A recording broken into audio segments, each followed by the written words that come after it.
रांची के चान्हो का Tangar middle school एक शिक्षक के भरोसे चल रहा है। स्कूल में 169 छात्र पढ़ते हैं, लेकिन शिक्षक सिर्फ एक है। ऐसे में आखिर कैसे पढ़ेंगे और कैसे पढ़ेंगे बच्चे? देखिए रिपोर्ट।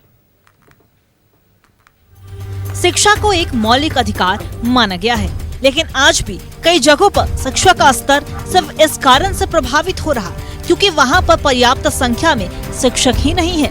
रांची के चान्हो प्रखंड के टांगरा स्थित राजकीय कृत मध्य विद्यालय की स्थिति कुछ ऐसी ही है। स्कूल में तो 169 छात्र पढ़ते हैं, लेकिन शिक्षक केवल एक है। इससे यह साफ समझा जा सकता है कि इस स्कूल के बच्चों के भविष्य को लेकर शिक्षा विभाग कितना गंभीर है।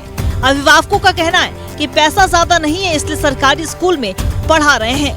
देखिए, एक शिक्षक है, इसके चलते में पढ़ाई तो नहीं हो रहा है, वो तो अलग चीज है, लेकिन जितना बच्चा पढ़ रहा है उसका भविष्य बेकार हो। क्या मांग करते हैं? मेरा मांग है यही कि शिक्षक तुरंत इसमें बहाल करे, और नहीं तो इतना बच्चा का भविष्य खराब अगर सरकार जानते हुए भी अगर करते हैं तब तो ये तो ठीक बात नहीं है।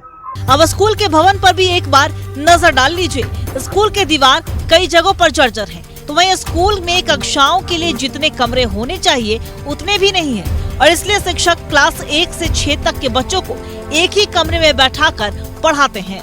सर, सिंगल टीचर के चलते अब मैनेज कर रहे हैं हम लोग किसी तरह से, और क्लास रूम की भी कमी है, उसके चलते भी हम लोग सबको अलग नहीं बैठा पा रहे हैं। अलग बैठाने से क्या होता है कि कुछ देर 10 मिनट एक क्लास 2 क्लास में करके कुछ काम दे के मैनेज किया जा सकता था, लेकिन अब ये क्लासरूम नहीं होने के चलते पूरा एक साथ 1 से 6 क्लास तक के बच्चे बैठते हैं, तो उसमें हम लोग को किसी तरह से पढ़ाने में भी किसी तरह का बनता ही नहीं। सरकार दावा करती है कि शिक्षा व्यवस्था में निरंतर सुधार हो रहा, स्कूलों की स्थिति भी सुधर रही है, लेकिन जमीन पर पहुंचने पर ये सारे दावे धुआं हो जाते हैं और रह जाती है ये बदहाली वाली स्थिति।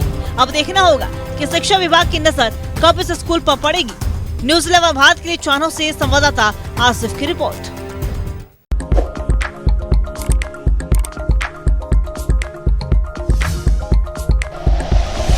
Like and share videos, subscribe करें हमारा चैनल और प्रेस करें बेल आइकॉन। न्यूज़ 11 भारत, सच है तो दिखेगा।